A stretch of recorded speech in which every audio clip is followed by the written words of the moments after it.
Hello, Becky. Hello, Miriam. Welcome on the show. You're the first one to visit my podcasting boat. Oh, here, where's my heart? Hugging, I'll hugging. I'll give it a Diana. yay. Beautiful. Yes. Thanks for the invitation. Yes.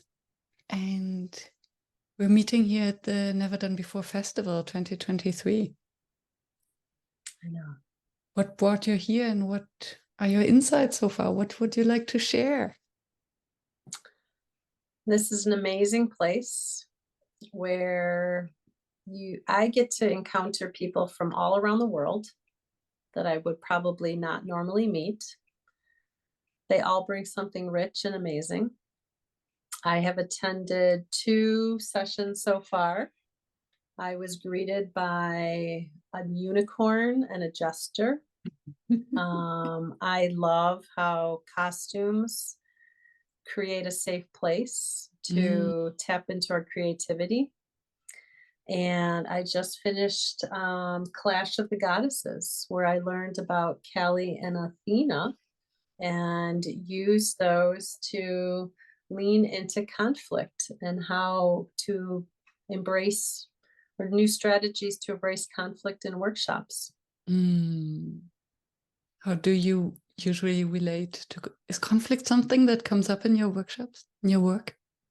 Yes, yes.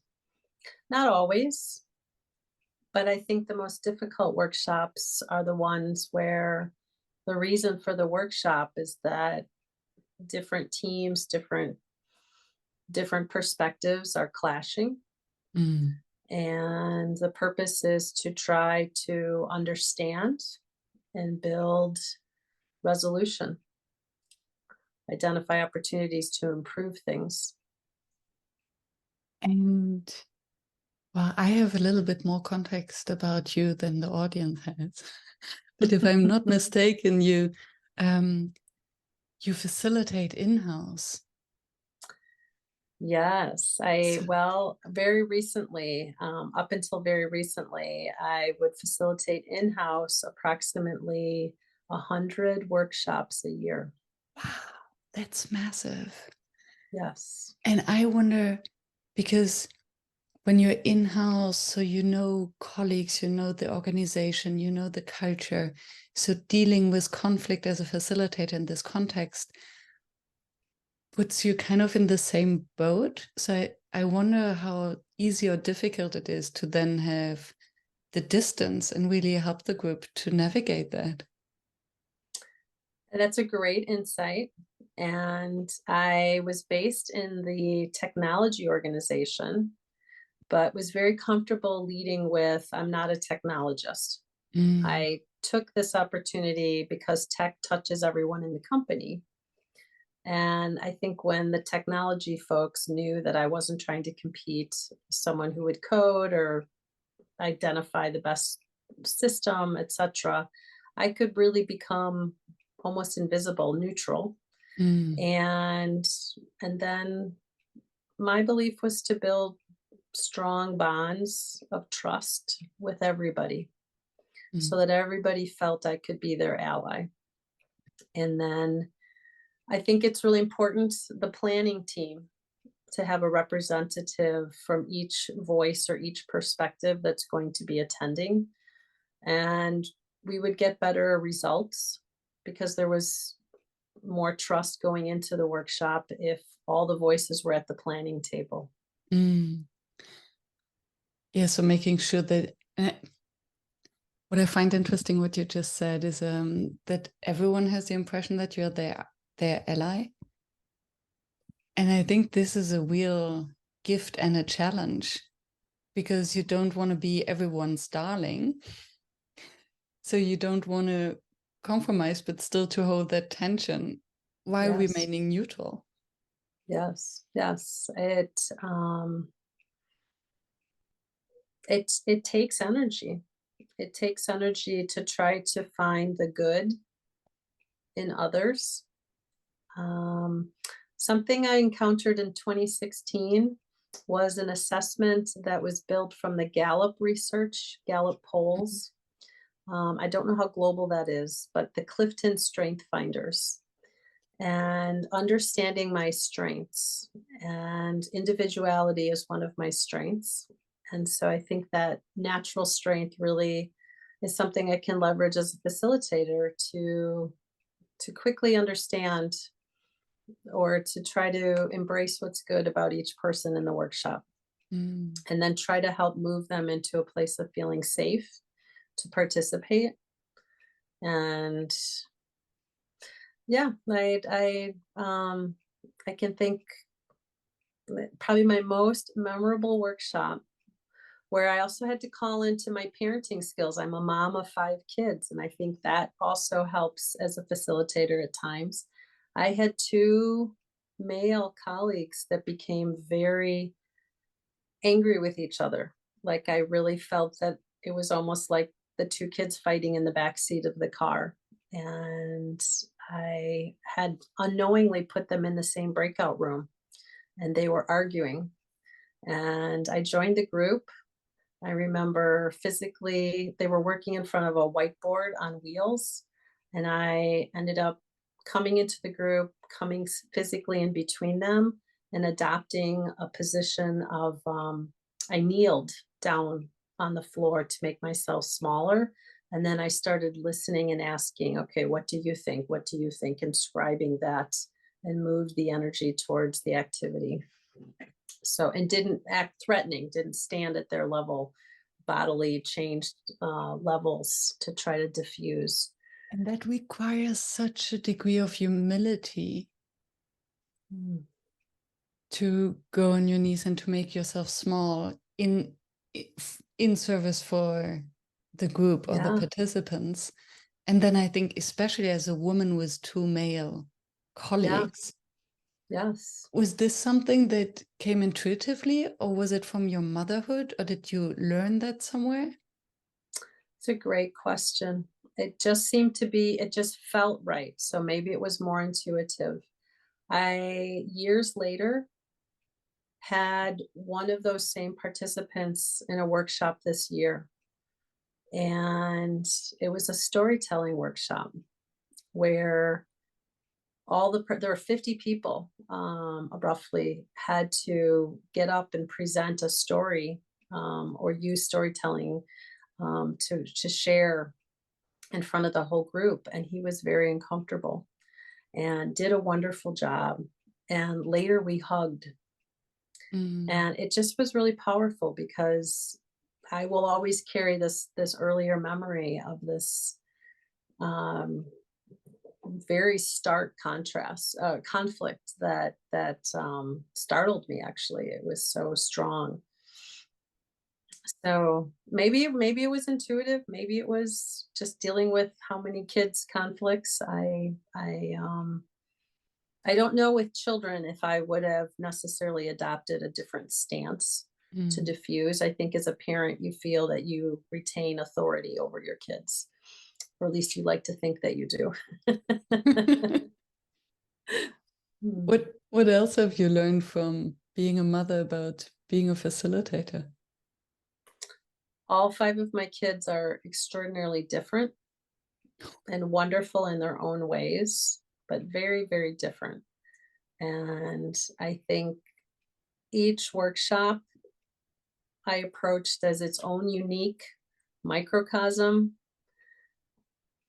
Not most of the time, the people that wanted to hold the workshop couldn't articulate why or what they wanted to produce as a result. It could be very vague, and so a big piece was the strategic consulting to understand, to try to help articulate a sentence. We always would start with why, Mm. and then what do you want to produce as a result? What do you want to hold in your hands that you don't have today? And then what's the level of trust of the people coming? And, you Mm. know, many times just based on that answer that you would get, that would tell you a lot. And so most workshops we planned in 3 45-minute sessions was the time. There was work done in between those. So I think as a parent, recognizing people's differences and people that have natural empathy and people that empathy is like one of the last things that crosses their mind. Mhm. And that doesn't mean that one is better than the other. They're just wired very differently. Beautiful. And I now can also relate to what you said earlier, that you can see the, I don't remember how you phrased it, but the beauty in everyone, although they're in conflict. Yeah. People need to feel safe. And depending on, gosh, who only can imagine what's going on in people's private lives, right? This conflict workshop, right? What was your earliest memory of conflict? And things are happening in a workplace where we're sharing responsibility. It could be murky. Things are always in change. They're always in fluid motion. And if there's not open dialogue to clarify, we can have this, or we try and it gets misunderstood, or people feel their authority is being threatened, or it could be many, many, many things. And so those are probably some of the most challenging workshops, and yet I find those to be the most invigorating.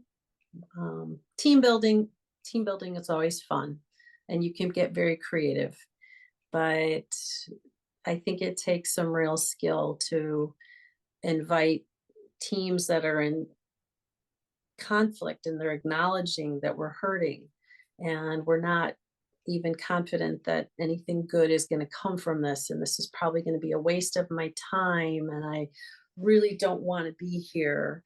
How can I move and weave all of that into something positive, and so that not just some feel it was positive, but all can participate and feel that, yes, together we did this, together we made it better. Yeah. And it's a difficult task. And as you say, if we achieve that, well, that's the high art of facilitation. And since you mentioned the workshop, I loved the check-in question, which was, what toast would you raise to conflict? Mm. And I found this so inspiring, because what it brought up for me, and that relates to what you just said, was the potential that conflict has to bring relationships to a deeper level. Yes. And also the opportunity through conflict to then decide, is this relationship worth to go to this deeper level? Or is it conflict maybe the opportunity to just turn around and say, maybe I don't need that? Yeah, right. There comes a time for that too. Yeah. And I also think in a work setting, do you know the children's story, The Emperor's New Clothes? Oh, yes. So you can have leaders who are espousing whatever that they strongly believe in, and yet there's definitely cases where there's others are not agreeing, but out of fear, oh yes, Emperor, you look magnificent. And who has the courage to say, Emperor, you're naked? And so I do feel that conflict can bubble under the surface, and it's healthy when we can get to a place where we say, this is really causing, too much time, too many mistakes, too much frustration. And let's be clear and courageous to put it on the table and invite an opportunity to unpack it and look it in the face, and enable, hopefully, safe, respectful conversations about not just arguing about it, but pulling back, understanding, and then asking ourselves, okay, what might we do differently to make this better? Yeah. And inside it, because I would think that a facilitator can be this courageous person telling the emperor that actually they don't have clothes on. Is this possible within an organization to be this courageous person? Yes, and it's maybe there's more ways than one to get the message across, right? So maybe you just avoid the emperor for a while. Maybe you work with some of the people under the emperor. Maybe, yeah, I can't think of any emperor that came to me and said, hey, I'd like a workshop. But a lot of people under an emperor did. Well, I take that back. I remember a workshop where the team came and said, we have so many critical things we have to get done, and we're missing our deadlines, and we're making mistakes, and we don't have time to do the rework. So that was the opening challenge. We're going to do a workshop to get our arms around this. Okay. So I said, well, what do you have to get done? It was an Excel spreadsheet of literally 300 things. And I said, wow, this is a lot of things. What are the most urgent? They're all urgent. Smells like overwhelm. Yes. And the dynamic was that no one could say safely, we can't do all of this. We don't feel safe to have an honest conversation about what truly is a priority. And so this was obviously leading this team to a very negative place. So over a series of workshops, it was really exciting. They got to a place where we started to naturally move things into categories. Where do you feel very confident that you have the resources and you can achieve this by the deadline? Where are you quite confident that you can't, and why? And then what's falling in the middle, that gray zone. Again, like a children's story, almost like Goldilocks, right? We separate things into the big bowl, the papa bear, the medium bowl, the mama bear, the little bowl, the baby bear, just into 3 chunks, right? Simplify. So we're very confident about this. We're very sure that this is a mess, and I'm not really sure what to do about the stuff in the middle. But that allowed us to start to have conversations around why and what would need to change. And so the health of the organization, people were very fearful of the vice president. And over the course of, I think, probably 3 different workshops, we moved the culture with language and understanding about how we could, have healthy conversations about the work and what it would take and the deadlines. So that's exciting to empower that. Yeah. And I can recognize maybe another thing you learned through being a mother, this weaving stories into making out of stories metaphors that would describe a situation and therefore easier to digest and to relate to. Yes, analogies all the time, taking the complex and simplifying it and using stories and yes. Yeah, it's beautiful because everyone can relate to them somehow. And then immediately we have a picture in front of us.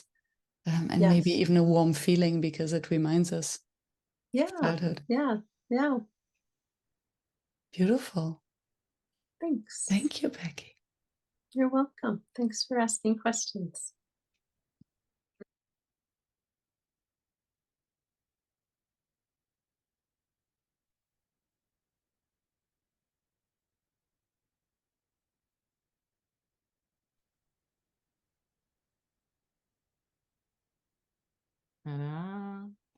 Hang on. Maybe I need to turn off my camera on Willow so I can use my camera on Zoom. Yeah. Here we go. Hello. Welcome to the podcast boat. So exciting. Yeah, good to see you back, Sonia. What has emerged for you at the festival for now? For now, I have been struggling with my technical setup a little bit. I had my monitors go blank. I had a blue screen pop up. And I'm asking myself, because I believe there's good reasons for things as they are. So what might be the message there? Maybe there's the hidden message like, Sonja, you've been on that screen for way too much recently. Maybe you should take a break. But I'm really enjoying it. I'm enjoying the energy of the festival. And I think this is also what makes it so special, that it's kind of that tribe that you come into and people just behave in a certain way with each other. And this, I think, is so precious. And what do you mean by in a certain way, so that you recognize your tribe? It's in a respectful, light-hearted, collegial way, I would say. And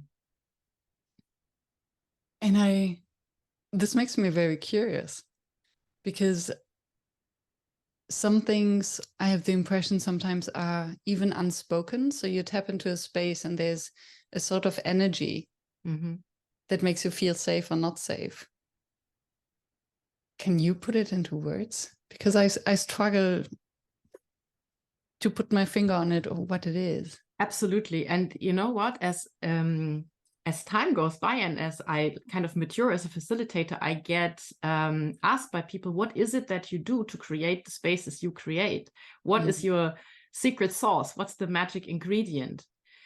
And I think it's not the one single thing that you do. It's more like the combination of opening up really and showing up as a whole person and being present and not having immediate reactions to things. So not immediately judging everything that you hear. Oh, this is good. This is bad. This is so, this is so. Just like, okay, yeah, welcome. Welcome to the party. Yeah. What do you think it is? Yeah, it is maybe this openness. This openness that everyone is, the default is curiosity about others' perspectives. And I think it's also maybe a way that as facilitators, we learn to listen and to ask questions. Yeah, and to listen on so many levels. You know, there's the obvious level of listening to the other people, but then there is this meta level of listening to what wants to emerge as a pattern. And then there is this listening to self level where you say, okay, how am I reacting to this now? Why am I reacting to this? Like, what does it trigger me, or what does it evoke in me? And that's what I think is so fascinating, this dance between the different levels of listening. Yes. And thank you for mentioning the trigger points, because that's what I find so fascinating in being in other people's workshops. So to put the participant hat on as a facilitator, because we have our way of doing. And then to be in so many different workshops with such short time between them really confronts us to how are we doing things and how open are we to other ways of doing without judging, but still sensing that, oh, there's a certain discomfort. Yeah, exactly. Sensing the tension, but then having the freedom to decide what to do with that tension. And I think that is, for me personally, that was a massive development, not to necessarily need to do something when I feel a tension. Like 2-3 years back, I would have then tried to channel it somewhere or make a suggestion or take over the lead or whatever. But now I can just be and say, okay, there's this tension between what could be or how I would do it and how it is being done now. And that's okay. And I can sit with that. Beautiful. How did you learn that? What has happened in these 2-3 years? Oh, a lot. So I was on a facilitator training program by an institute in Berlin. And that had quite a bit of self-experience on the agenda, especially about feelings and being with feelings and fully feeling your feelings as well. That was really uncomfortable in places, but that needed to happen. And through that training program, I have become more rounded as a person and as a facilitator, and I can be with more feelings than I was comfortable with before. So things for me like, I don't know, sadness, I could hardly bear, or also shame was difficult. I didn't want people to lose their face. But now I am more able to juggle all of these different emotions. And what I hear is when you say, I didn't want people to lose face, there's this helper syndrome. We need to fix it. We need that. I think many, especially beginner facilitator, have, and absolutely. I had that as well. I can remember at the beginning of Never Done Before how cringe sometimes I was sitting in a workshop from someone else because I had my understanding of how a workshop had to be, and then feeling other people believing that I could. Yeah, exactly. And being in charge of other people's feelings. Yeah. Yes, like, yeah. But how did you overcome that? I think similarly to learn to feel feelings. And it's so funny because I realized that it sounds so natural, but somehow I think many of us have unlearned it along the way, because as a child we've been shamed or punished for being angry, being sad. Don't do this in public. Don't feel that. And I think to allow ourselves, to allow myself, that all these feelings are welcome, and that I don't necessarily have to do something with it, but then I can let go, right? First need to feel it, and then we can let it go. Yeah.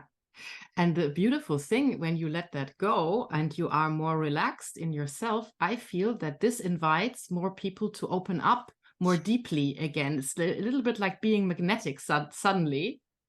Absolutely. And that's the other thing that came to my mind as I heard you speaking before, is that through your journey, you became more grounded as a facilitator, because you don't have to react anymore all the time. And I think what you just said, that it spills over to the group because you don't judge them. Because I think in the moment where you think that you feel their feelings, you're basically, putting a judgment out.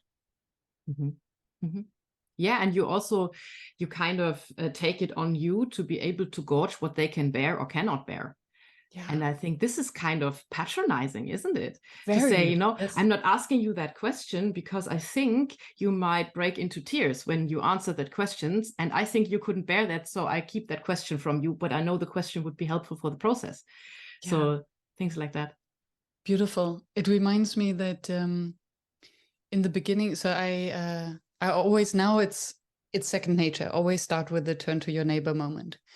And I remember in the very beginning, there were moments where I hesitated, or I wouldn't do a certain activity because I would think, maybe the group wouldn't like it, or they would judge me. And I realized that by not trusting them to go there, I actually did something to the space. And by trusting that they can handle it, they will grow into it. It's a little bit that self-fulfilling prophecy. Yes, yeah. Absolutely. So I was wondering, Miriam, what is your next learning opportunity nowadays? Because you have done so much, you have achieved so much, you've worked with gazillions of different people and groups. What is your big thing now? Thank you for asking. My big thing is the co-creation for not only a Never Done Before workshop, but for a course or for client work. So what I enjoy doing at the moment a lot is to put together teams of facilitators and then having a shared goal. So we are co-creating now a course, the 6 of us, and with a group of 5, we're working on a training program for a client. And it's exactly the dance between emergence and structure that we and process that we just discussed in the workshop, that I find fascinating. Because I think it's extremely confronting to co-create something for a client or a paying customer with a group of people you've not collaborated before, and where there's so many different perspectives and methods and ideas coming in. But it's an incredible learning journey. Wow. Do you have set roles in that team, or is it like free floating? It is free floating. Yeah, Wow. I think in my nature I'm an anarchist, so I'm not a big fan of hierarchy. Although, Mhm. and that's another growth moment, going into leadership, Mhm. and how to, because I think what I learned is, as a good leader, we have to take space to make space. Mhm. So we have to create that structure and these guidelines and boundaries, and then amazing things emerge. Mhm. Yeah. Yeah. And for you? Wow, different things. I have the feeling that I'm living different lives at the moment. All at once? Yeah, in phases, But I've started a social business, which is the workshop barn here in the village where I live at. So converting a former barn into a 2-floor workshop space, basically a Sonia playground. Yay! But I want this to be a space that is kind of a palpable utopia for what living and working in a small village can be like. So I want to share that space with other people. It shall not only be good for my business, but also for the villagers.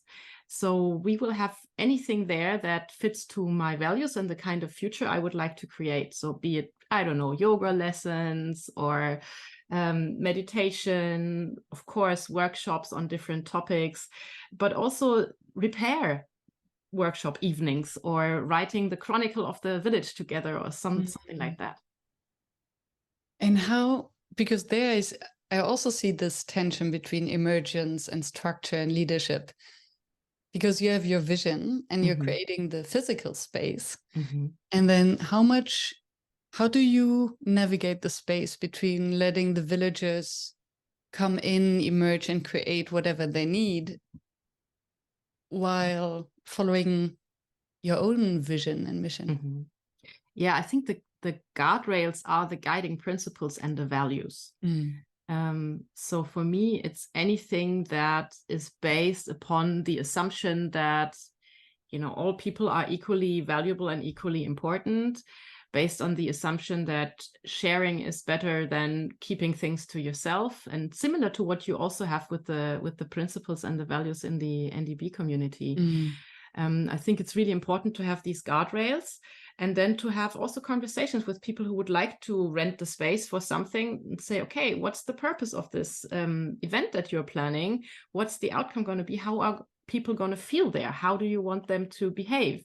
And then to also be very clear about what's not okay. And I think it will be a process of finding that as well. Oh, can you think of a red flag? So what would be a definitely. no? So political right-wing stuff will not happen in that barn. Yeah. And what are the red flags that are maybe rather pink flags? So not so obvious and yeah, maybe things that are excluding certain people just because. Yeah, we would have to see. Or massive alcohol consumption. Drugs is probably something I also wouldn't like. Yeah, it will be a finding process, and I think there will be pitfalls and there will be setbacks, but that's part of the process. Yeah, beautiful emergence. And since we came out of the emergence workshop, which I found interesting, were 40 people, and it was basically a large group conversation about process and emergence. What did you take away from that?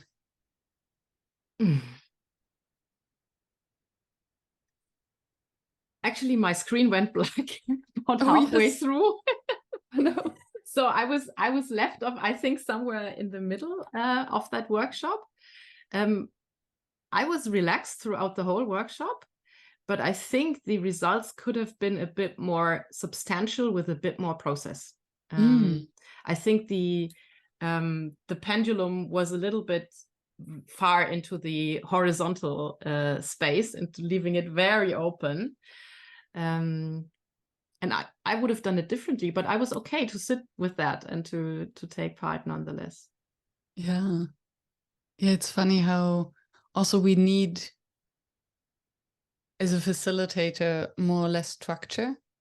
It's funny that you say that. So for instance, I co-facilitated recently with a colleague, and I love to have my templates, I have my process, so I'm very structured. And he is the exact opposite. It's full emergence. Yeah. We don't plan for anything, and we deal with whatever comes up in the room.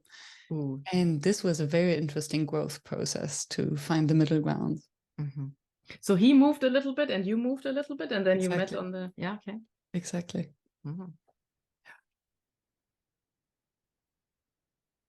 Yeah, that's interesting. So from the way I design my workshops nowadays is I leave a lot more room for things to emerge in the beginning. And I think that's common with a lot of facilitators. In the beginning, I was much too optimistic on what can be done in what kind of amount of time. So like my workshops used to be like boot camps of now we do this, now we do that, now we do that. So I have more lofty agendas nowadays. And also I really like this double diamond design that you go for divergent, convergent, divergent, convergent. That really does something. And also to call it out and to say, now we're opening up things. And now we're entering a phase where we want things to show up. So speak from your heart and be open. That really helps. But sometimes people are scared of emerging things as well. So it's important, I think, to give that safety net to say whatever we open up, we will also be able to come to very tangible, very safe and concrete results in the end. Which is a big challenge for many. So this needs structure and process. Yes. Yeah. Because then to leave the group, I think there's almost nothing worse for a group to leave them hanging with too many ideas. Oh, yes. Converging. Oh, yeah. Or with just opening a can of worms, all the conflicts finally spoken out, and then, oh, we only have 10 minutes left. I'm so sorry. Yeah, and conflict is even worse. And just ideas, opening up all the ideas and then not having an opportunity or even the next steps for how to implement them, how to where to go from there. Yeah. So that's probably the one thing to whatever happens in between the messy middle, leave 1.5 hours at the end to sort things out, to have that, so what? Yeah, depends on how long the entire workshop is, right? Yeah, if it's only half an hour, then there you go. For a full day workshop, you would leave 1.5 hours? Yeah, I would definitely. Yeah. And I love overnight workshops. So a day and a half or 2 days, because really I believe in the magic that happens overnight when you sleep over a thought or an insight. Yes, absolutely. And I think especially before taking decisions, because there are endorphins and hormones we're generating in a workshop because we're in conversation and the ideas flow.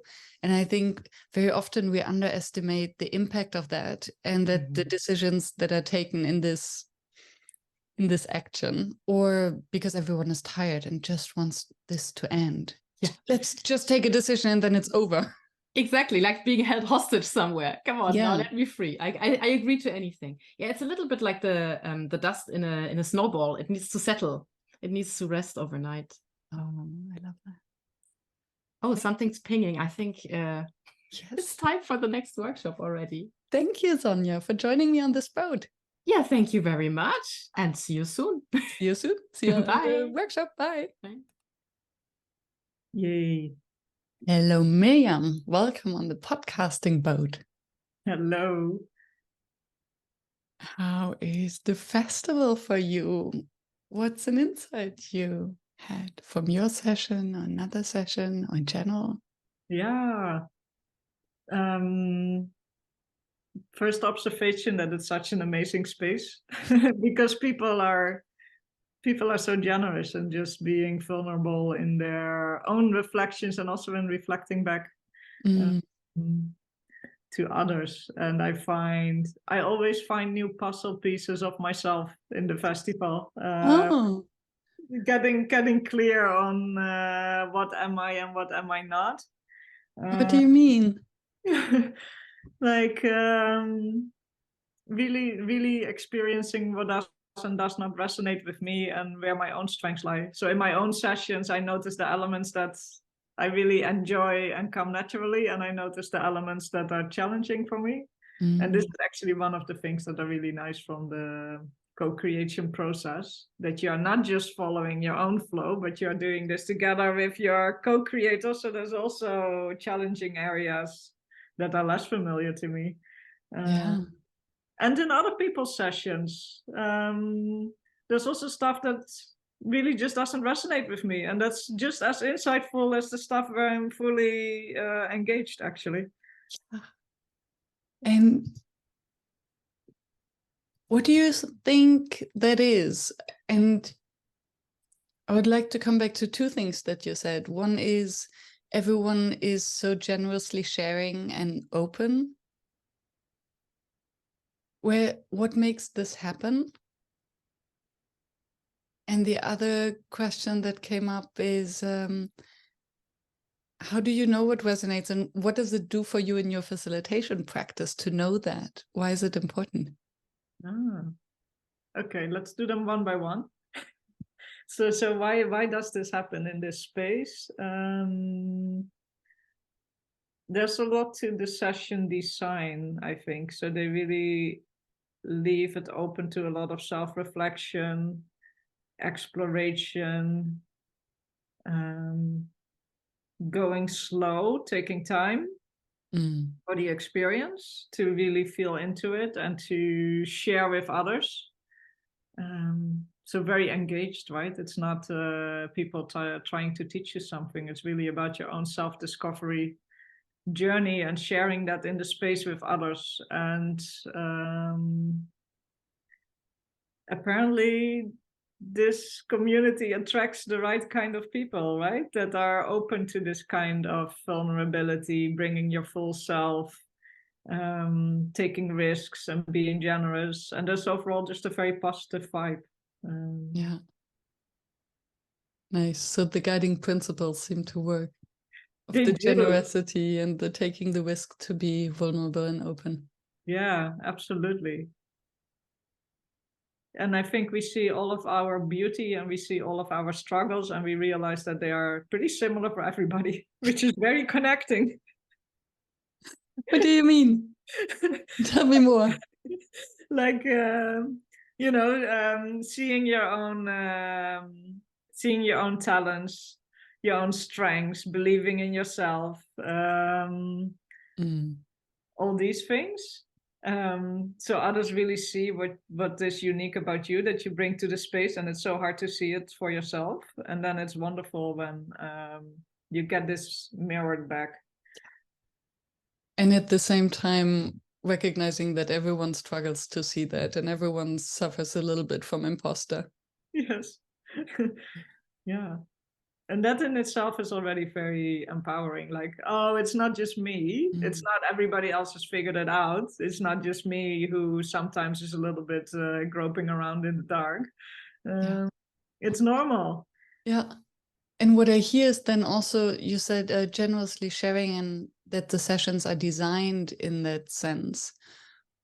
And it sounds as if they're really embracing the principle of being in service for the group instead of lecturing, teaching, promoting. The sessions I've been in, yes. There's a lot of just creating the space and the boundaries to play with, to then go off on your own exploration. Yeah. And how does it help or serve your own practice? You mentioned that it's as helpful to be in a session that resonates as to be in one that doesn't. Yeah.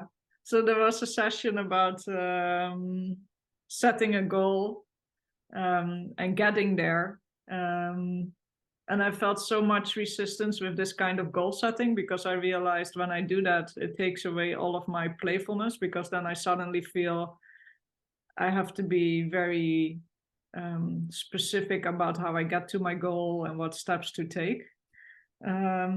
So initially I felt a lot of resistance. It didn't resonate with me.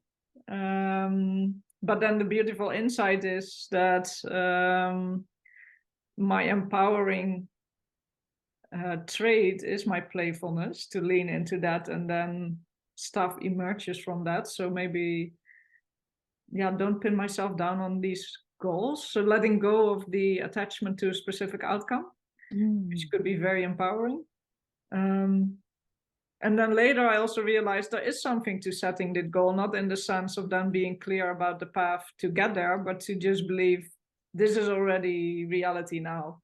So I was thinking of, then and then I'm coaching people with embodiment, and I'm making this much money, and I'm going to have my ideal life. And then I was like, but I am that already. Yay! So it was very revealing. Yeah. Like, why don't I just start now? Beautiful. And yeah, I do believe in the power of, or the law of attraction, as woo-woo as it sounds. But I think there is a power in being specific and being clear on where you want to go, and then just leaving it be and not getting attached to it. And then somehow magically stuff happens, because unconsciously we take the steps towards that goal, right? Yeah. Yeah, and I think for me the magic is in having the direction, but not getting focused on the point, so that you're open to what happens in your periphery, because that's where, the opportunities arise that you would never think of yourself. Yeah, it's like a horse that has, how do you call that in English? Blinders. The blinders, yeah. That if you get too focused on one number or one thing, you don't see what happens around you. Yeah. Yeah, and I think for me it's finding the balance between the two. Because I think when I set a very specific goal, I tend to put on the blinders to just get there. And then I lose the playfulness, which allows me to look outside the blinders and see what's happening around me, and to just jump in and enjoy that. Yeah, and that's your signature, right? That's the way how you facilitate, with playfulness and creativity and costumes. Yeah, and then the crazy thing is that I have to remind myself sometimes, right? So yeah. And you have, over the course of the last 2 years, co-facilitated with many different community members. And this year again with someone new. What have you learned from these different co-facilitation projects? Yeah, they're all different, and they all come with their own challenges. So is there a perfect match? I don't think so. And I'm learning from every single one of them, even the ones that are which I would find very challenging because the style is so different. It opens my approach, right? So, oh yeah, you can also do this differently. And it really helps in fluidity, I think, letting go of your own reflexes in some sense to do it a particular way, to just gain more tools, not literally tools, but more things you can fall back on when you need a different approach. So and it also taught me to make things very explicit, because I showed up thinking, obviously we agree on this and that. And then, yeah, somewhere in the process you find out you do not. So to really start speaking everything out early on, yeah, and taking nothing for granted, not assuming anything. Yeah, that's very beautiful in the co-creation process. And I always end up with a very different session than I would have had if I had created it alone for that particular audience with that particular purpose in mind. And how do you negotiate the boundaries? So how much is your signature or your style, and how much is the other one? How do you find that balance? Because I can imagine that it's it's a challenge. Yeah, I don't negotiate. I don't. I just don't do that. No.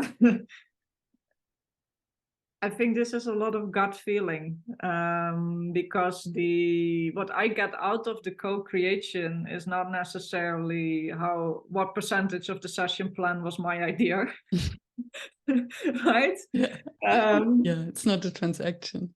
So it could be that maybe in the end, there are many more ideas of the other person in it, but then I really learned a lot in the co-creation process, and then it's very valuable for me, right? So then why would I push back on that? So I think the learning can be in many different places, or what I want to get out of it. Like, yes, do I really want to bring something specific to a group of people? Then I will push a little harder to get it on the agenda. But if I'm more open in what it might be, then there might be a lot of learning in the creation process, actually, which is just as valuable. Actually, I find the whole lead up to the session more of a learning experience than the actual session itself by the time I host it. Yeah, because isn't it funny that there's no one way of facilitation?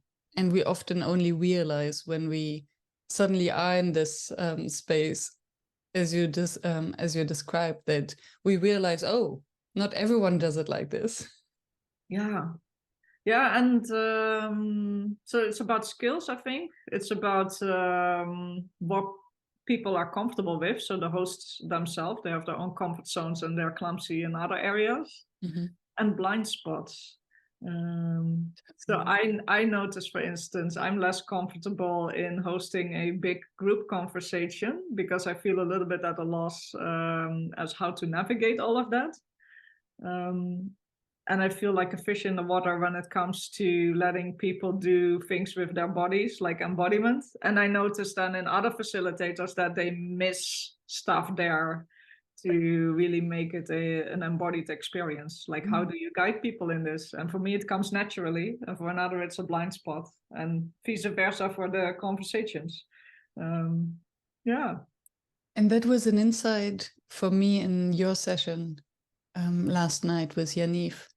And also at the festival, in the conversation with other participants, that we realize how much we miss actually by not addressing the body of our participants, and that we totally forget that in our processes. So what is your approach? And maybe let's start with the beginning. What does embodiment actually mean? And how do you help participants to bring their bodies into the session? Yeah. So embodiment,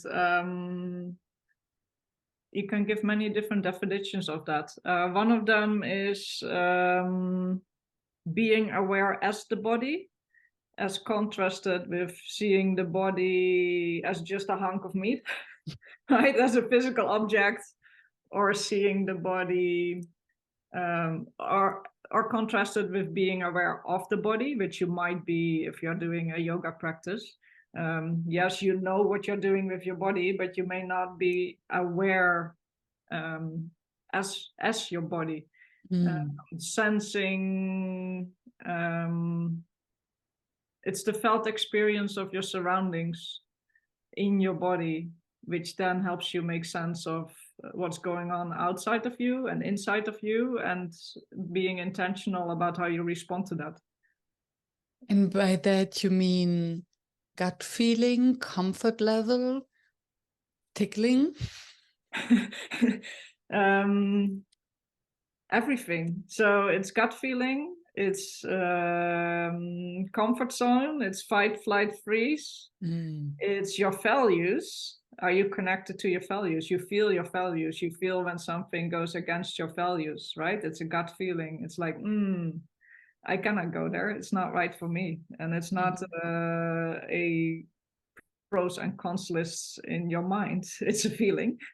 And also bringing into the world how you want to be. It's also that. Do I want to be confident,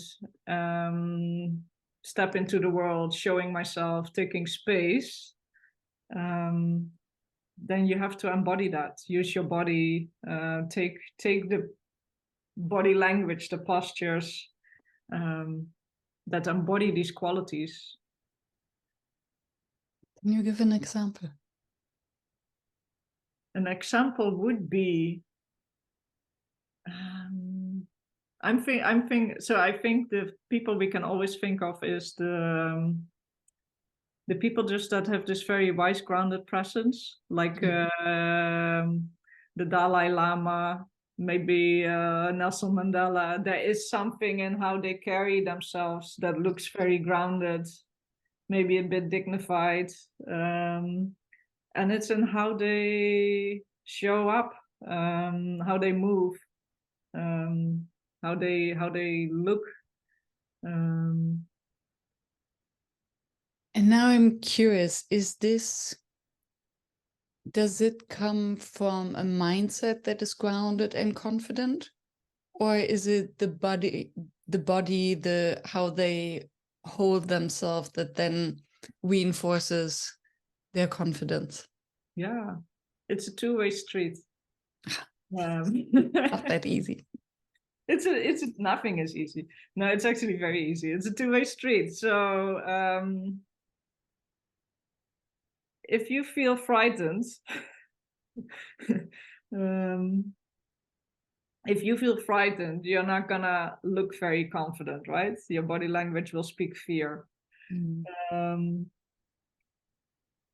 And you can also use it the other way around. So you can also adjust your posture to open, to not collapse with the fear, but to open and to get your feet solidly on the ground, to regulate your breathing, to calm down the system so that you get out of this fear. And then you're using your body to become grounded and confident. So it goes two ways. Yeah, and that's what I realized in your session earlier, where we were embodying archetypes, and then see either the resistance in our bodies, like, oh, this doesn't feel comfortable. So I think this is what you meant when it's not aligned to your values, or that you have this gut feeling. And other times, like, oh, this feels good. This feels empowering. Yeah. So you can also use the embodiments to explore what your habits are, right? What is your habitual way of being? So if it's being humble, taking a stance where you radiate a lot of authority, taking space, dominating people, it will feel pretty unfamiliar probably. And the humble poses will feel very familiar. You will feel very comfortable in it. Doesn't mean one is right or wrong, but it tells you something about what is your normal way of being. And you can develop the other by finding this comfort, by practicing these other postures, that they can become familiar. It's also like crossing your arms. If you cross your arms, you will always do it the way that feels familiar. If you do them the other way, it's like, oh, this doesn't feel right. And it's just a habit.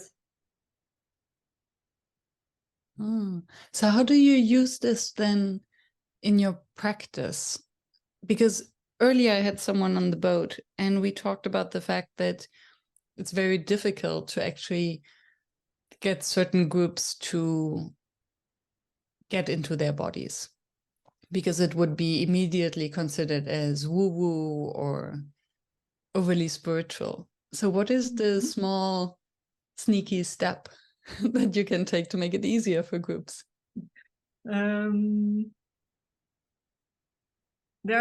I think there are different ways.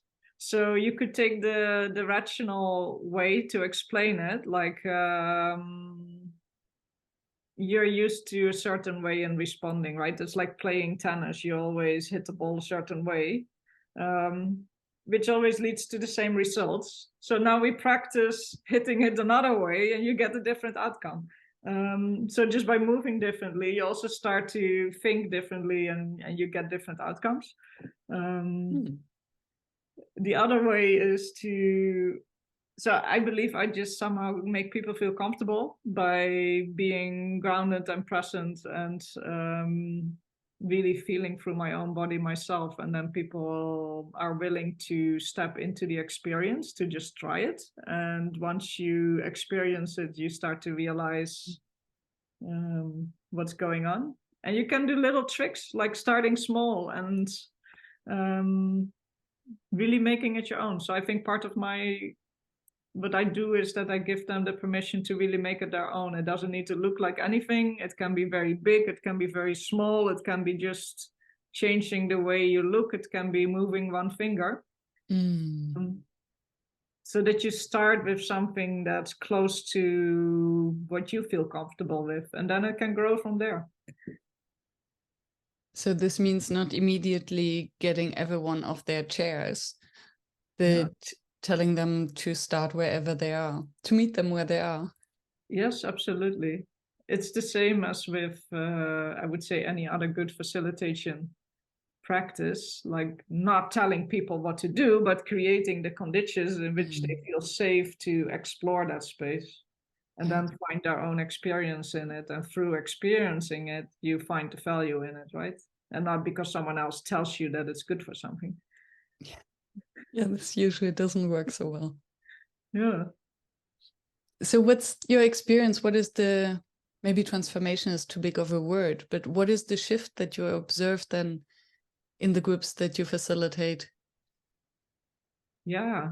So the first thing that comes to mind is the nonverbal troika, where people go in very skeptical. So the troika consulting is where you come together in a group of 3, one shares a challenge that they are dealing with, and the other 2 then have a conversation among the 2 to give advice in some way.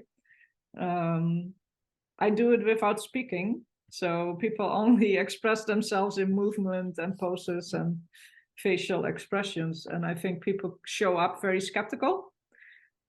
This is never going to work. And then at the end, you just see the delight because everybody feels so seen and heard and understood, and no words were exchanged. And for many people, this is a transformative experience, realizing that we don't need that many words.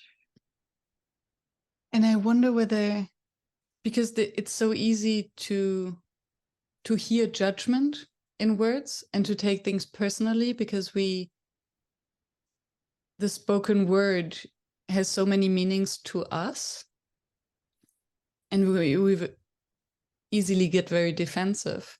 And when we can express ourselves without words, then we take the option away of feeling judged. Yes, I think there's less room for misunderstanding in some sense, because you're not gonna have a fight over what is exactly meant by a particular word. And this is another thing that now comes to mind. I think in the end, the way we empathize when someone shares something with us is by actually imagining what it would be like for us to be in the situation and the way you would feel, and you actually sense it in your body, how you respond to this image in your mind, and that's how you empathize. If you take away the words, you just have the direct interaction through the mirror neurons, where you feel, oh, when a person moves like this, it feels like that. And there's only empathy without judgment. Yeah. And I think you don't even assume that you would understand or need to understand. Yeah. Especially when people come in with skepticism. Yeah. And maybe it's less relevant to know about the situation, but just to know what a person is feeling, right? Instead of knowing what they are dealing with, and would you have the same issues in that same situation. Maybe it's just enough to acknowledge that, oh, I see that you're feeling sad. And this reminds me of, we cognitively know that we don't enjoy receiving unsolicited advice or solutions, especially from someone who doesn't really understand, because they haven't had time to really understand. So what I hear from your method and the nonverbal troika is you put all these restrictions in to take away any assumptions, any expectations, until you get to the very essence, which is just express yourself how you feel. Yeah, and then being seen in that. Yeah. And sometimes when people mirror back or do respond in movement, people find it insightful, because in the response in the movement, they will read what they need, right? It's not the advice in words, it's what they will read into it, what they need. It's like mirroring their own unconscious. Now it starts to sound very esoteric, and I think it's actually quite scientifically grounded. And tell me more. Tell us more. I totally believe that frequently in our unconscious we know what we need, or we know the answers, and it's more about becoming aware of them and giving ourselves permission to see it, to acknowledge it, and then when it's brought out explicitly, visibly, by someone else showing us, reflecting it back, then you actually become aware of what you already knew. And it sounds as if it's speaking to our deepest, most pure instincts as a baby, when we didn't have words, where everything was just the exchange of body language and glance, basically. Yeah. And we made sense of the world through just feeling, experiencing it, right? Touching stuff, trying stuff. There were no words. This is how we made sense of the world. And on top of that, we built all of our other concepts. And this is, so we can open a whole other box here. This is reflected in how we use our language, right? So something positive is up, something negative is down. There's all these references to the physical, tangible world. And then if we look down, that's why being on the cell phone is so bad for our mood, because we're constantly looking up and have this submissive pose almost, instead of the open, proud. Yeah.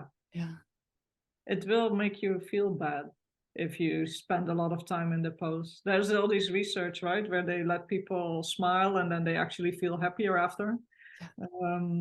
And I now acquired a language of 26 poses that can bring out all of these different moods just by taking the pose. So you can shift into a mood where you feel more powerful, or into a mood where you're more caring, or into a mood where you feel more playful. And you only need to take a pose for like a minute and it already shifts something in you. Yeah. I think we got a little bit of a glimpse into it in your session. Wonderful. Thank you so much for sharing this glimpse with us. Yeah, I'm I very hope to hear more at another time. Yes. There's so much to unpack around this. Yes, I can tell. Needs more time. Yeah. So I see you back. Thank you.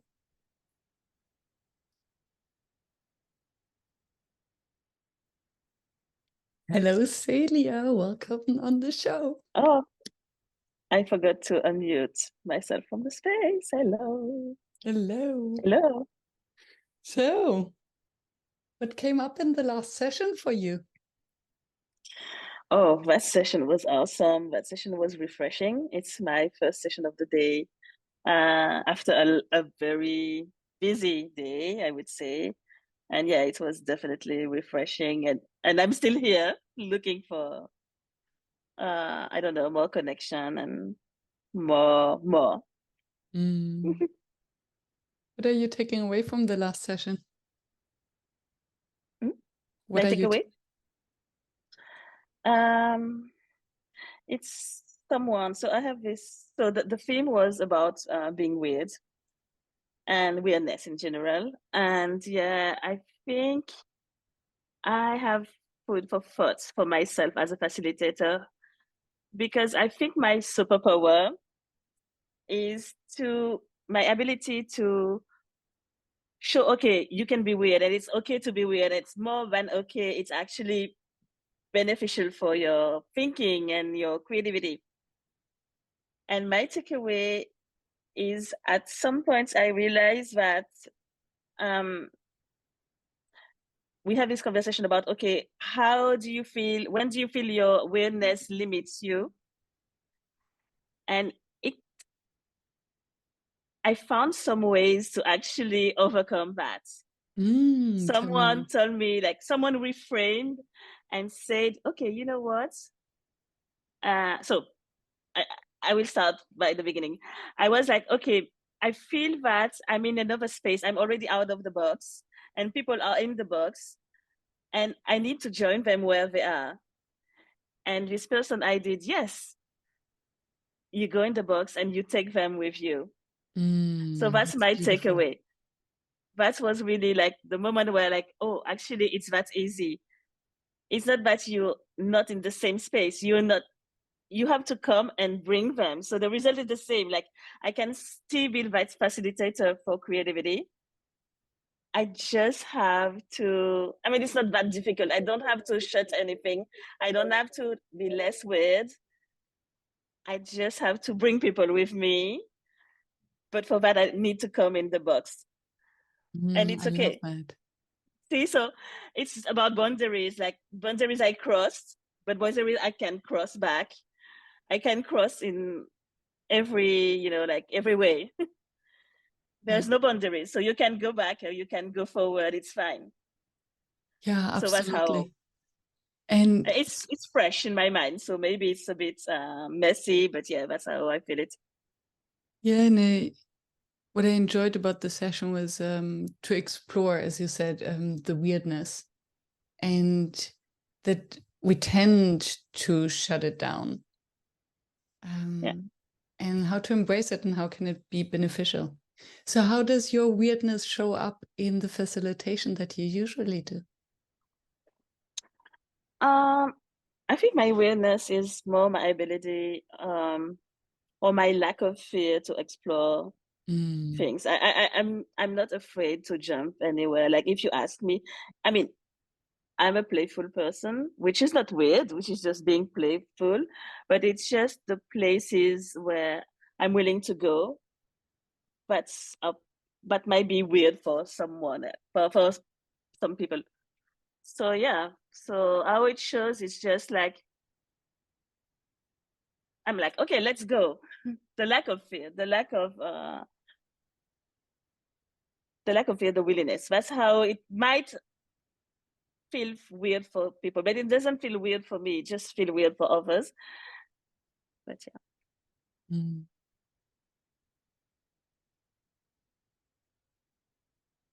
And when you say that you're not fearful in your facilitation, for me this sounds more like a superpower. Yeah, it's definitely a superpower. It's more than that, actually. It's how I grew up, who I am, and what I want to be. So it's much more than that. I always said my mantra is I want to show people how to dance in the rain. So that's really something I believe in, like see the beauty of the rain on your skin. So it's so much more than the cold and like being wet. It's something you could enjoy and you could learn to really dance into. So that's, yeah, it's more than a superpower. It's just who I am. So I mean, if you come with me, you have to embrace it too. Like if we go together, like we will go under the rain at some point and dance. And it's interesting because I hear so much of the facilitation skills in there. So going into the box to take them out, so to guide them the way, to help them to cross, maybe to go beyond their comfort zone. Exactly. And then helping them to see the positive and the negative. That's where innovation is, right? Yeah, totally. That's exactly where innovation is. Innovation is where you can make connection with something, and something unexpected. Like you made weird combination. That's exactly what innovation, that's the sweet spot where it begins, where you don't have any ideas. You feel uncomfortable. That's where it started. And then you we are in another space, like something new, but it's not something out of the from scratch. It's something, it's connection that you make. Like it's the rain you already know, but you see it differently. All of a sudden, you don't see the rain as a threat, you see the rain as an opportunity, and etc. So that's how I see innovation. Like you shift your mind and a problem becomes something, an opportunity. And it sounds as if it's a switch that you can turn. And for many people, it's difficult. So what's your trick to help people to see the beauty in the dance in the rain? Oh, How do you a get good them question. to this innovative mindset? So first, I'm an optimistic person, but I'm always, every time people are like, oh yeah, but you're optimistic. And I'm like, okay, but you know, like, I'm like you. So I have bad days, I have issues, I have like troubles, but it's just that it's a practice. I wake up and I practice being optimistic and see things in the good way. So it's just like, oh, I'm optimistic and that's my superpower. Like I not force myself, but with time, I think like I know how to shift and reframe all the time. So I think like most people, if you practice that, you practice it won't change the situation. Like if you have, I don't know, a health issue, trouble, like it won't make it disappear. It's not magic, but you could just practice. Okay, for 1 minute, what if it was different? What if I reframe it? What if I see the beauty? So the problem doesn't disappear, but you find solution to overcome this problem. So to me, it's practice. It's all about practice. And do you do this then in your work with groups? Or how do you help them to be more innovative?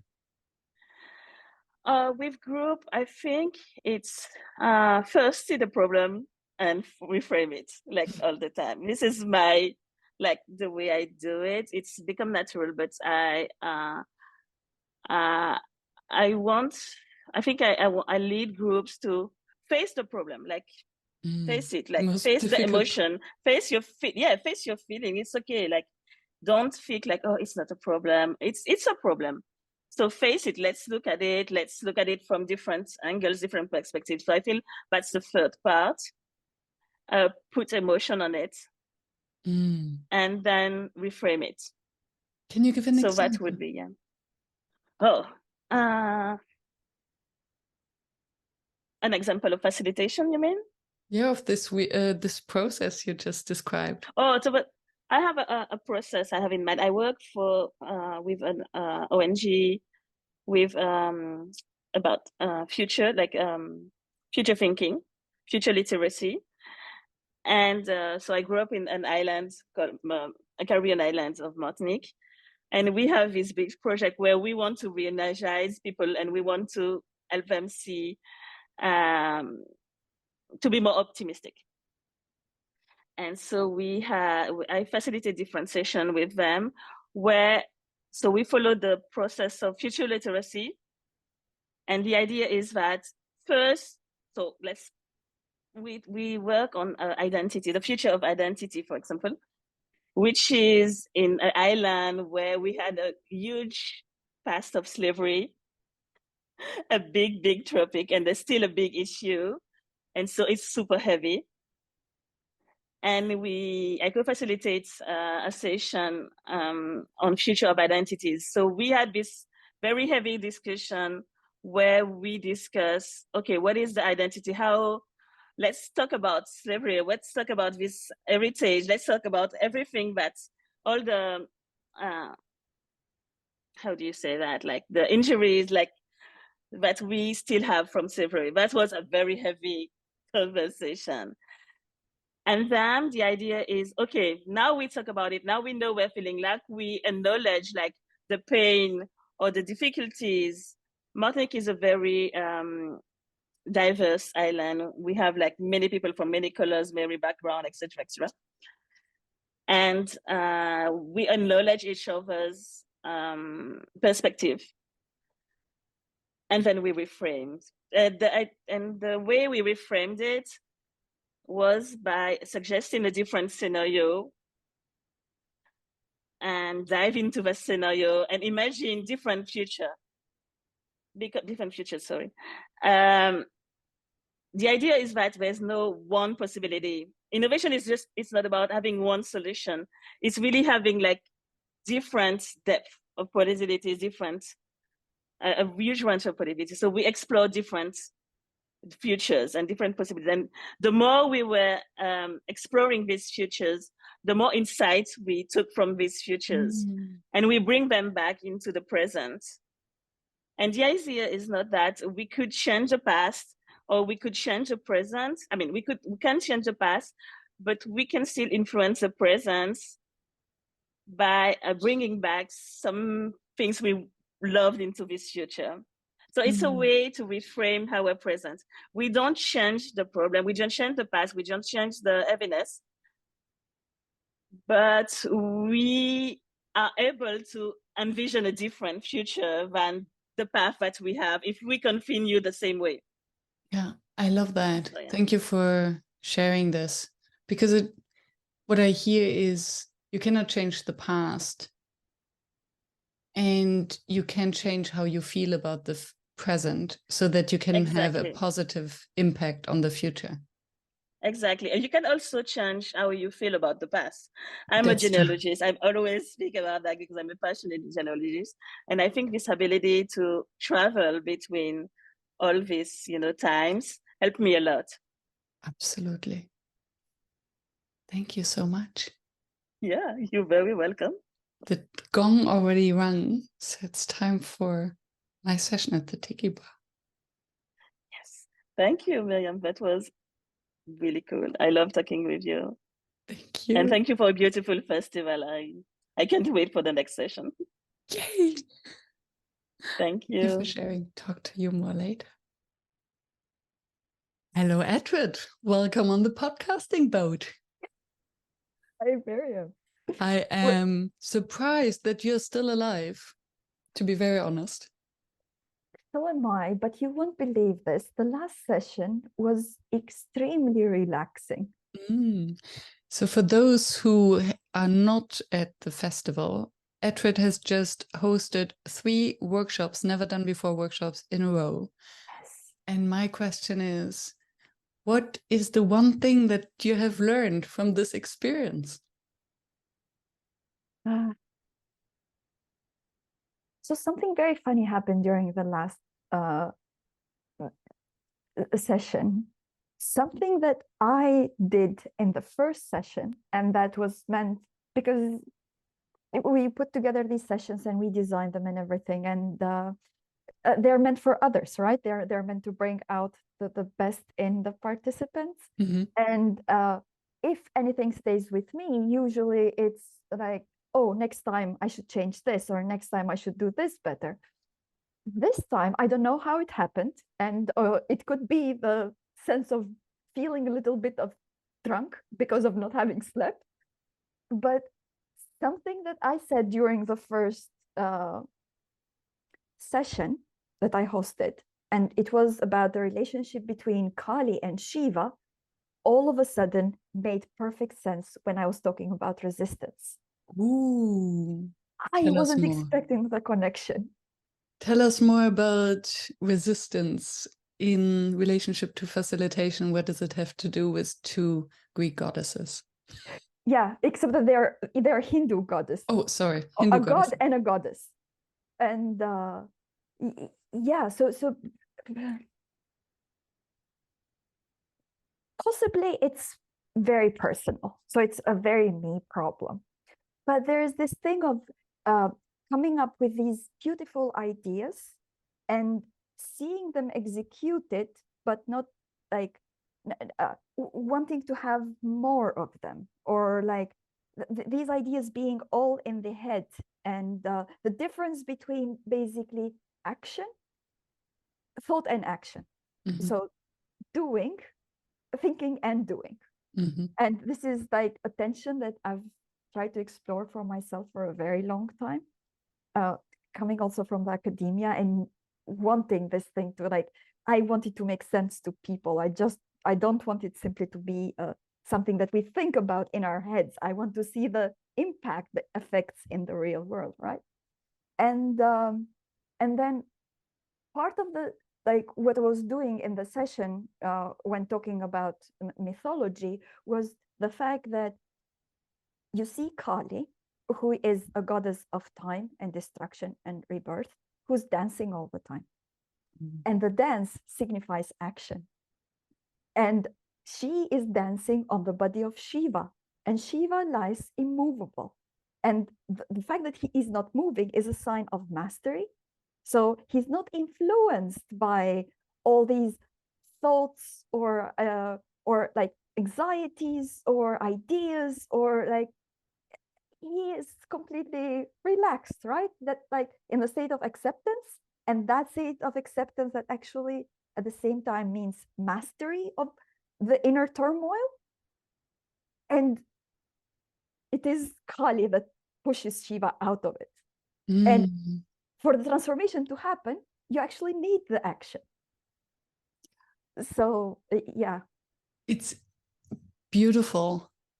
And I was just thinking that mastery in the sense of not moving and being the platform on which others can stand and dance, also somehow the high art of facilitation, isn't it?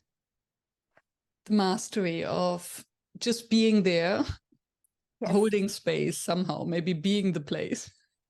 Yeah. Being the stage. And this is resonating very much with we were talking about in the session with Dove, which was the first session of this festival. And he was coming from the way of the Tao and saying that actually, like in the ideal condition, he doesn't do anything. He simply holds space for emergence. Beautiful.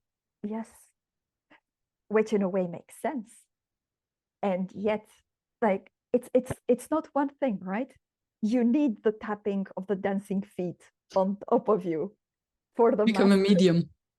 Yes. You need the resonance. The relationality. Oh, it's yes. not one, it's not the other. It's how they interact together. Yeah. And how have you have hosted 3 sessions almost in a row with 3 different co-facilitators. And so you're all part of the Never Done Before community, but still you're in very different parts of the world. And what have you learned from this experience of collaborating with different people on different topics about co-facilitation, and maybe about what kind of facilitator you are? Yeah. Yeah. So one of the, I feel like the most valuable lessons is that I agreed to the first collaboration because I was asked, and it was something actually that happened because of a conversation that we had during the Street Wisdoms in Amsterdam, of the retreat, of the NDB retreat. And it was like, I think we could do something together. And it was, yes, why not? Oh, yes, we definitely should do something together. And we started co-creating and like getting together and like really beating up this idea and putting it into shape. And by the time we were meeting with the mentors, we were almost halfway through the creation. And the mentors really helped us shape it, like give it its final form. But it was like a month and a half ago, that session was finished. And this is not usually my style. I'm the sort of person who, even in the very last minute, is involved in what's going to happen next. And this is exactly what happened with the second workshop. And this was built on previous experience. So there was tension, but there was also full trust, because the two of us had done that before. And like, we knew how to dance together. So there was the comfort of that. And indeed, at the end, the session was extremely rewarding. And then there was this one session when, also because of the distance, but also because of how frequently we had seen each other or not seen each other, I felt on the edge. And And so I'm trying to calm myself and tell myself like, okay, this is a safe space. You can make mistakes. It doesn't have to be perfect. But it was, and again, this is something that came out during the resistance workshop. It's how strongly the emotions still impact, like even though you do all the cognitive work of calming yourself down, and yourself is saying, yeah, sure, yes, I understand, of course. And then when you don't expect it, it's Yeah. so interesting dynamics. Yes. Did you have the impression that and I love that you say that, because yeah, it's so important that we feel safe when we facilitate. And I think having experience to co-facilitate with someone else, like a dancing partner, right? Because it's a dance of trust. You can throw the ball to each other. You maybe have some jokes and the chemistry is different. Do you have the impression that it spilled over to the group somehow? Did it impact the group? I think so. Like one of the things that I feel I do well is sort of understand, like have a sense of what's going on, even when it's really not going well. And sometimes I tell myself that I'm projecting, but sometimes I do really sense that the ease and the calm and the enjoyment, the delight that the facilitator feels gets picked up.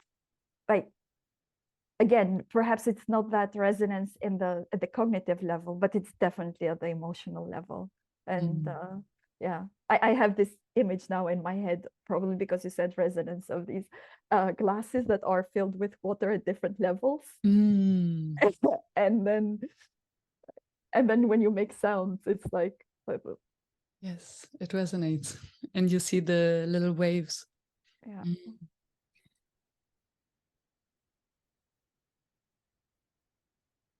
What have you learned about facilitation or your facilitation from the first quarter of the festival?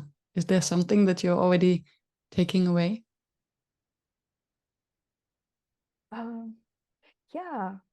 Yeah, I think so. I mean, I'm looking at the notes, and now I'm very appreciative of Anushka for saying at the very beginning, like, have a notepad with you, take all the notes that you want, because you think that you're making notes, but then with a very long festival, it's better that you write those down because you will say like bravo to yourself afterwards. And yeah, when I look at them, it's very funny that what I see is the things that I was holding in my head before joining the festival. And possibly because I was listening for them, but I hear them again resonating. But sometimes they're in the form of a question, and sometimes they're in the form of an answer. Can you give an example? So one thing that I seem to be hearing a lot before the conference, the festival, was you're making it too complicated. It needs to be simpler. And I don't know exactly how it happened, but I've been listening to your podcasts a lot lately, because like I had a moment of crisis, and I was like, oh, I need to speak to someone. And then I was like, this is too late. Of course you cannot speak to anyone. Like nobody will have time this late. Everybody's extremely busy. So I was like, what's the second best thing that I can do? I was like, I'll listen to the podcast, because who knows, maybe there's something. And indeed, there was quite a lot. And one thing was about like the best things, of course, being simple, and like being able to capture all that richness into something simple and elegant. And how do I do it? And can we do it? And eventually we managed up executing bits of it. And I'm very proud of how 2 of the workshops turned out. And eventually, like, I go to the first workshop in the festival, and the first thing that I hear from Dove is, and like, it was about movement and embodiment. So absolutely nothing to do with like everything that was in my head, right?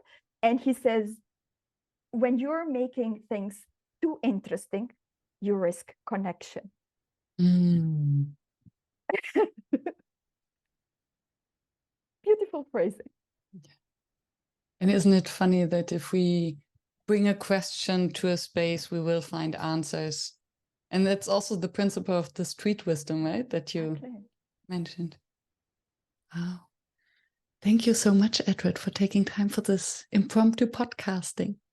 Thank you, Miriam, for inviting me. Yeah. For reminding me of the principle of risk. Yes. Thank you for joining me. Okay. Hello, Mo. Welcome on the podcasting boat. Happy to have you here.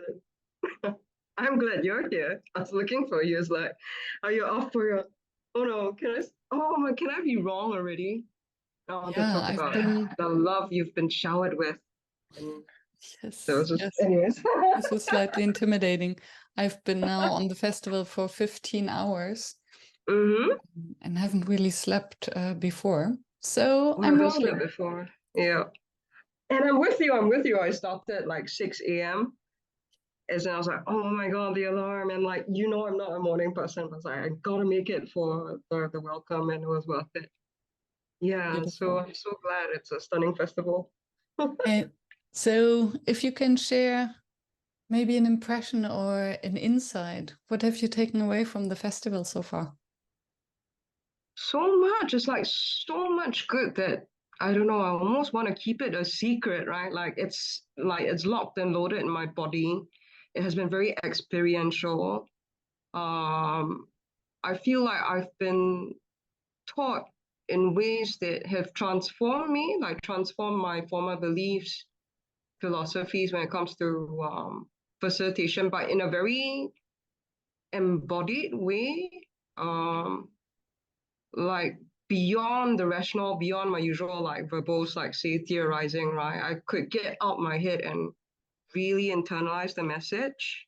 Yeah, it's like the next level up of the festival since I've been to 2022, my first taste. And then this one, it's like, wow, I'm just blown away again. The whole feeling it in my body, I don't think I felt it as much the first time is this time. Not a critique, but it's just the levels, just the standards are just going up every time. And when you say an embodied experience, what creates that? Can you give an example? So because everyone speaks about embodiment and about transformation, so where do you see the difference and how did this happen? Yeah, and that's a weird thing. Like I'm not an embodiment person is the thing. So for me to suddenly preach it, or from like previously being a bit of a naysayer, or I hate the whole like, I don't even know what embodiment is the thing. But because I perceive it to be like get out of your head, which is something I have to do a lot as a facilitator and as a human being, and getting into the body to experience it and not theorize and intellectualize, right? That's what is emerging for me. Another like not a buzzword, but like a hot favorite amongst us here, right? So embodiment and emergence, and those aren't things that came naturally to me. Then Dove is how I experience Dove Tsao, right? His Taoist Tai Chi session, again cryptic as usual. Then I love it all the more. And then I wasn't supposed to reveal spoilers for Thomas's and Florentine's session. It was really super amazing, and they simulated an experience. They created the experience, like no context, no nothing almost. Their prompt was just could facilitators possibly have a role in dystopia, right? And then like Ewan and I were joking about how, like in an apocalypse, like the facilitators would die first, because like then we'll be waving our post-its around, let's talk about this, and then but it's like the man with the axe, who would get things done. But but through Dump's Tai Chi, like Taoist experience, and the other one, which is Thomas and Florence's like Like, it was kind of the slight spoiler, which might not be too bad. Is like it's a bit of a panic room situation that they created, but it was more than just role play. It was like, bam, like you assign roles and you're in it and you don't know what's going on. So that was amazing. To not be preached, I think, that I think is something that facilitators don't realize they do. And I kind of am starting to appreciate why you originally used to have an iteration of your values, which is no slides, right? Mhm. Because I think the moment it shows up, or even like, again, not a criticism of people like with skills that I wish I had. Like sometimes when we have our own superpowers, right? Like if we are amazing at video and making it look so slick, right? Then we almost lean too much into it, right? Because like that's my, yeah. And same with like weirdness or irreverence, like I need it a lot. Like the whole swearing thing, for instance, right? I always wondered why I needed it so much. Like needing the weirdness to come out a lot, which is the session we attended. So it's 3 that I'm name dropping, right? The dovetail, emergence one. There's the Itreat and Reese Cranny's Reese Cranny's what is it? The weird Barbie one, and then the Thomas and Florentine's the dystopia, facilitator and dystopia. So the jumping to the weird Barbie one, which is what I do. I even forgot your original question. Yeah, the whole right superpower as a crutch. I think that is also coming up for me. Like, can it sometimes be a crutch? Yeah. And it's a good point, because I have the impression that as soon as there's slides up, something happens to our perception of time, number one, and something happens with the connection to the audience. I think suddenly you only see the slides, and then you're automatically as a facilitator in presenter mode, and then it's very difficult to actually connect to the audience. Yeah, you're busy connecting to your mural board, to your whiteboard, and like for me, like it's a bit rich coming from me. If you notice how I really jump from topic to topic, I can even follow my own mind, but I get very distracted very easily. So for someone like me, right, like the additional chat room, like if there are 20 participants, 20 cursors moving across the whiteboard, I just can't. It's very difficult for me to follow something like this. Then I'll just switch off, right? Because it's like my brain is just like, yeah, I don't know, gone off somewhere because it's just too much with the cursors and all that. But that's, I don't know, a neurodivergence piece for another conversation. But yeah, I think and then the whole process. And we talked about invisible structure as well, or I did, or it was my own learning. I don't know. We were in the other process and emergence one together, right? By Kate and Flor. Go. Flor and Kate.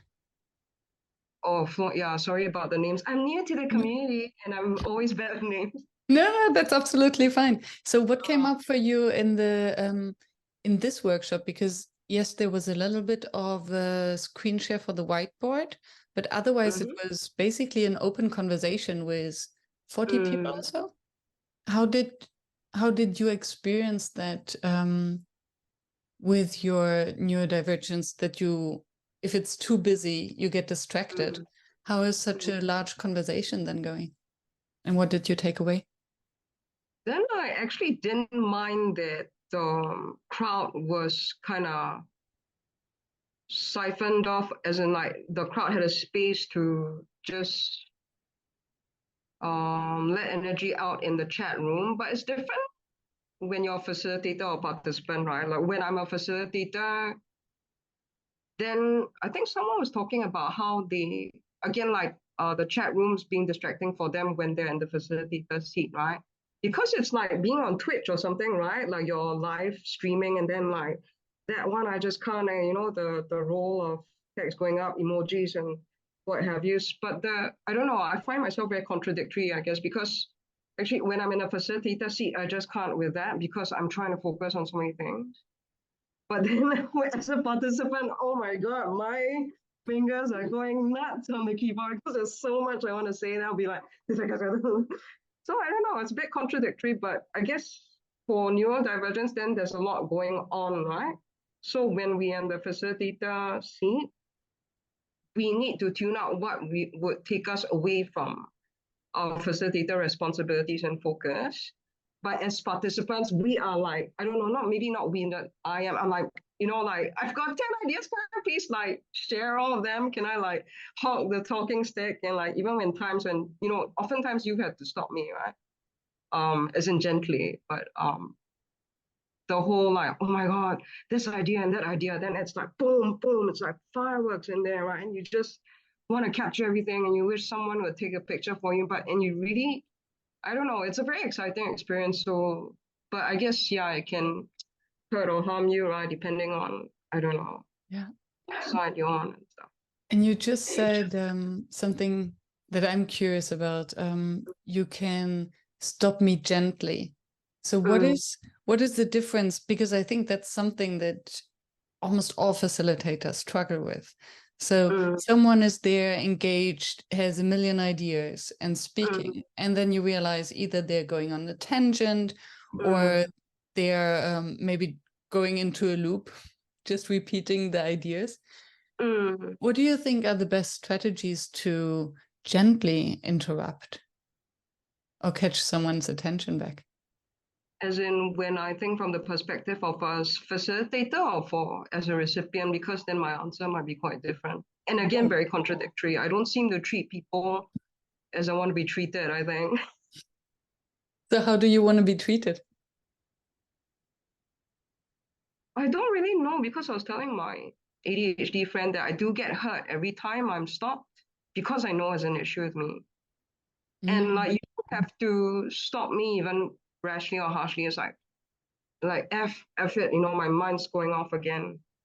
And I get pissed off with myself, right? It's like, you would experience that, like, okay, no, let go of the, it's like a Rottweiler. It's like, I like this toy. It's like, oh, a tree and a stick. You don't mean anything wrong. You really want to play. But the facilitator is like, Marian, I think it's time to let go. Then, like, in that micro moment, I think nothing can, I don't know. I think no gentleness can be kind enough for how hurt I've been, like, throughout my life, living with this brain and living with this mouth, and living with this, I don't know, like, largeness or taking up too much space, right? Which is like this whole, like, then if you're a facilitator, you're supposed to hold it. It's like, oh my God, do I have to be so nourishing? Like, I'm not Mother Nature. I'm like, I don't have motherhood instincts. Like, does that mean I have no right to be a facilitator? So then that's why, then Esther is the other one. I love her so much. She's in our cohort, right? So I talk about the bull in a China shop thing a lot. And again, see, I didn't answer your question. I think I remember what it was now. I riff off people's questions, then I answer what I want to answer. I would kind of like, your question to me leads me to a reaction. Then my own reaction leads me to another reaction. And then, the whole fireworks, boom, boom, boom, boom, boom, right? So on a good day, the ideas, if people need the ideas person, then I guess I'm good there, right? But I guess I'll need that complementarity, right? To, I don't know, to then kind of like rein it in. But where was I going? But Esther, I love her so much. So like, she caught me out, like the bull in the China shop feeling. And then I guess that contradiction, like me kind of not really treating people as I would like to be treated, be it as facilitator and stuff, because I feel like I'm always breaking things, right? Like I'm not supposed to be there.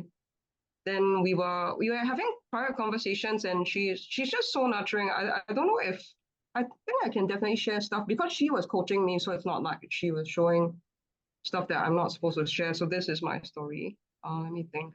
Yeah, so she's been always very sweet about, like in our very, very first Tend to Your Neighbor moment. So you were matched, right? So we were having that recruitment call, then you were like bringing in this new flock of NDB community members, right? Then you had your classic NDB Turn to Your Neighbor moment. Then I was, randomly matched with Esther. Can't remember. I just loved her to bits. I don't know. Maybe it was the pink hair. I'm not sure. Then like whatever I say in passing, she remembers. It's like I can't help but remember that you said you feel like a bull in a China shop, but then she came to my session. Then she's like, your band, you were at that session too, my psychological safety one? Yes, yes. Yeah, then she's very supportive. You've seen her in action, right? Yeah. The whole you're like, look at you facilitating, you're just fine the way you are. Then you're banned from calling yourself, then I guess I need that, right? I feel that. And I think, so there were a few things that you said that interrupting would always hurt because it makes you feel as if you're not doing it right. And then I wonder to what extent you can detach the feeling of that it's about you as opposed to the behavior, especially because you're very self-aware. And in your facilitation, you're very structured.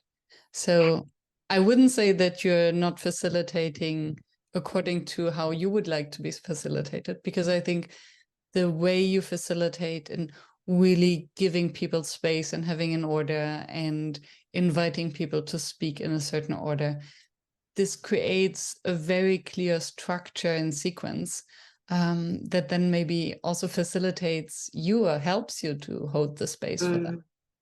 Yeah, and I guess it warms my heart for you to observe that, because again, like holding space, I've been a facilitator for longer than I've been using these buzzwords. But so holding space is something that I discovered in, like, you didn't ask me like the usual question, your podcast classic question, right? Like, when did you start calling yourself a facilitator? So then mine was in holding space, like me realizing that my supposed like focus group moderator skills, right, can perfectly be transposed and transferred to, like running a death over dinner conversation, right? To like draw people out to talk about, love, loss, grief, right? And like, then that was when I had my FEM moment. I am an FN facilitator, right? As in like, I'm not just another, focus group moderator. I'm not just a marionette. I'm not just a client puppet. I have a mind of my own. The power of extraction, the power of holding space is something that I didn't have language for starters. So I guess to then have that label to say, oh, then I'm not into these kind of buzzwords, but I think when it gives something a name, it helps.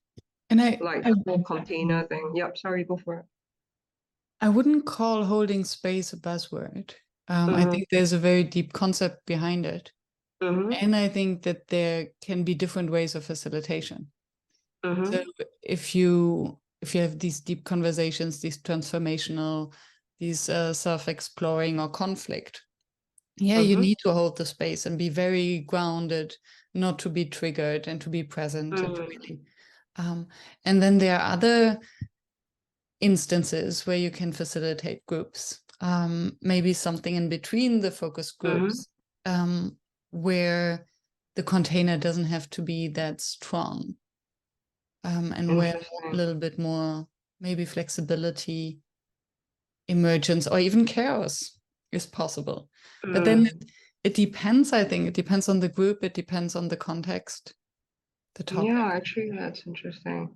Yeah, because when you were building on that idea, I was thinking of the container term, right? So yeah, let me stop calling it a buzzword. I think two thoughts came up for me, right? Like, if we like think of holding space more loosely, so it doesn't have to be all the warm fuzzies, right? You can also be kind of like containing the chaos. And you know how, like, was it the Oppenheimer, what bomb?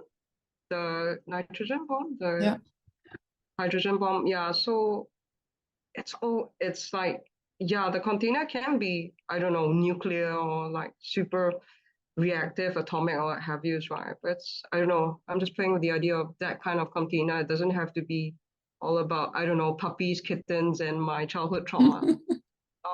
Absolutely. Yeah, but I wanted to shout out for the time when in Yaniv's session, so this isn't at the festival, but it's our community sessions, where we just like, if we feel so compelled, then we just put our hand up and host, right? So Yaniv has that series of his authentic relating sessions, then I still appreciate you for holding space for me. Or like, you know, he was doing the parts theater. Then, you know, I got very triggered, the usual. Then I didn't expect it to show up. I was quite, I don't know, then you said, I think then it was a situation, right, to contain, like more the situation to contain, but it's like, then Yaniv, like, so that it could have been two ways you guys could have gone about doing it, right? So I was kind of like in a state, right? Because like the authentic relating exercises kind of hit on a part of me that was super tender. Then, well, I was basically crying in session. Then Yaniv, like in that moment, Yaniv felt like, oh, maybe the best thing to do is to get me off camera because of the ugly crying and stuff, right? But then you said, no, what was the problem? Like part of me that's here right now or something that's alive right now is to bring more back into the room. Because otherwise I was quite happy to like just run off and cry in a corner, you know, and just check out of the session. But you brought me back. So it was very interesting because if I were Yaniv, I would get more to just leave and have her cry or whatever. But you brought me back into the space. And then you guys helped me like, oh my God. The way you guys helped me is just so incredible. And it wasn't even a hug, right? It's virtual. And it's just playing with a authentic relating exercise. Yeah. And they're very simple prompts. So yeah, so it's been a very short time, but lots of transformative experiences, be it at the festival or inside the community. Thank you. Thank you. Yeah. And I think then in the community holding space and having these sessions, it's again a different sort of facilitation where then also there's more responsibility for the other participants and showing up for each other. I think that's part of community. Yeah, that was amazing.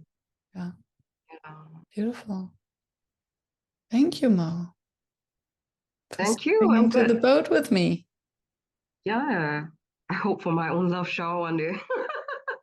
Well, just to congratulate you again, I think you are so amazing, right? You're very deserving of the affection you get back from the community, right? Because I didn't know you work. I mean, we know you worked really hard for it, but we don't know how much and at what personal cost. So for you to have shared that, then it's like, oh, there's, you know, the other side of Miriam, and it was a nice moment of vulnerability and made me all the more happy for you, right? Then even in my own kind of personal struggle and growth journey, then I think a lot about becoming the sort of person whose success other people celebrate. I think in the past I was like, me, look at me, I'm the like, you know, like the world's best whatever. Then even when I I didn't even get very far to the top, but already people were banishing me, they stopped loving me or what have you, and no one would have been happy for me, whatever it is that I accomplished that I thought I want to reach for. Whatever, like statue, you know, please love me now, I've got this, you know, statue or trophy is what I was going for. So yeah, so congratulations for like being the sort of role model whose success other people celebrate, right? Because it's something that I aspire towards. Thank you. And the community and I will celebrate your success for sure. Oh, okay. Yeah, whatever that looks like, right? Yes. Yeah. Yes. Yeah. Thank you so much. Thank you.